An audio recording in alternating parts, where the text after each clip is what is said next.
Bonjour bien-aimés de Dieu, que le Seigneur nous bénisse. Nous glorifions notre Dieu, nous bénissons le Seigneur pour sa divine grâce, sa divine présence, pour sa fidélité et son secours à notre égard. Nous reconnaissons que nul n'est comme Jésus, que son nom soit glorifié parce que lui seul combat pour nous des combats visibles et invisibles. Lui seul donne un sens à notre existence, lui seul bénit nos vies, lui seul est le gardien de notre âme, lui seul nous soutient dans tous les combats visibles comme invisibles. Que le Seigneur vous bénisse et bienvenue dans notre partage quotidien Living Word. Ce matin, nous voulons encore s'aimer une graine dans les cœurs, nous voulons encore s'aimer une parole dans une vie. Et le thème de notre méditation, c'est l'amour de Dieu et le sous-thème, c'est aimer son prochain. Tel est le message que nous sommes en train de développer toute cette semaine. Nous lirons dans 1 Jean 4, le verset 19 au verset 20, la Bible nous déclare « Pour nous, nous l'aimons parce qu'il nous a aimés le premier. Si quelqu'un dit « J'aime Dieu » et qu'il haïsse son frère, c'est un menteur. Car celui qui n'aime pas son frère qu'il voit, comment peut-il aimer Dieu qu'il ne voit pas ?» Bien-aimé, c'est paradoxal et c'est même une analogie de comparer l'amour que nous avons pour Dieu par rapport à l'amour que nous avons pour des êtres vivants autour de nous. Et le Seigneur le dit.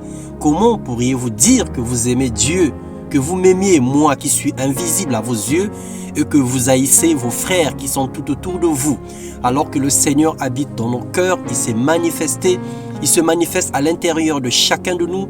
Et donc là où il y a des hommes, là où il y a des enfants de Dieu, là aussi est Dieu, parce qu'il est présent dans chacune des vies.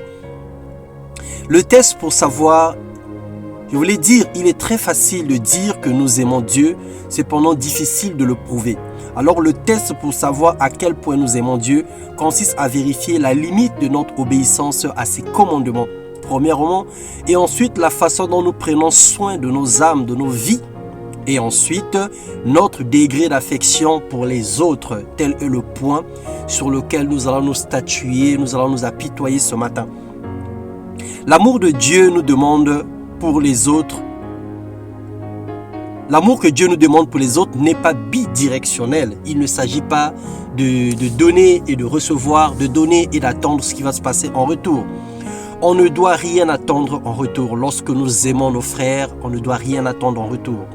Deuxièmement, on ne le compare à rien du tout. On ne dit pas que non, je t'aime parce que tu m'as aimé, je t'aime parce que tu m'as soutenu, je t'aime parce que tu m'as fait du bien.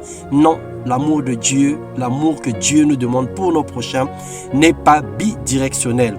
Juste aimer en donnant, en se sacrifiant et en faisant du bien sans relâche. Nous avons aimé Dieu parce que lui nous a aimé le premier, c'est normal. Mais le Seigneur nous demande d'aimer nos prochains, même quand nous n'avons rien reçu d'eux, même quand nous n'avons rien entendu ni rien vu d'eux. Juste aimer parce que ce sont des créatures et des enfants de Dieu. Cet amour du prochain se caractérise par trois choses. La capacité à pardonner les torts des autres. Lorsque tu veux être sûr et certain que tu aimes tes prochains, alors tu dois avoir la capacité de pardonner les torts des autres, selon 1 Pierre 3, le verset 9. Deuxièmement, la capacité à donner de son pain aux pauvres. Il ne s'agit pas du superflu, mais il s'agit vraiment de donner. Ce n'est pas comme si tu as assez, tu as mangé et qu'il t'en reste quelque chose. Tu cherches autour de toi, qu'est-ce qui a faim, à qui pourrais-tu donner? Ça, c'est le superflu. Mais il s'agit de donner vraiment même lorsque le cœur ne veut pas, même lorsque le cœur ressent des pincements, mais puisque tu vois quelqu'un qui est dans le besoin, qui est dans le malheur, qui est dans la difficulté, alors tu te sacrifies en donnant ce que tu as. Et ensuite, le respect ou la considération que nous pouvons témoigner en faveur de tous, sans discrimination, sans distinction quelconque. Selon Philippiens 2:4 et précédemment, selon Ésaïe 58, le verset 7.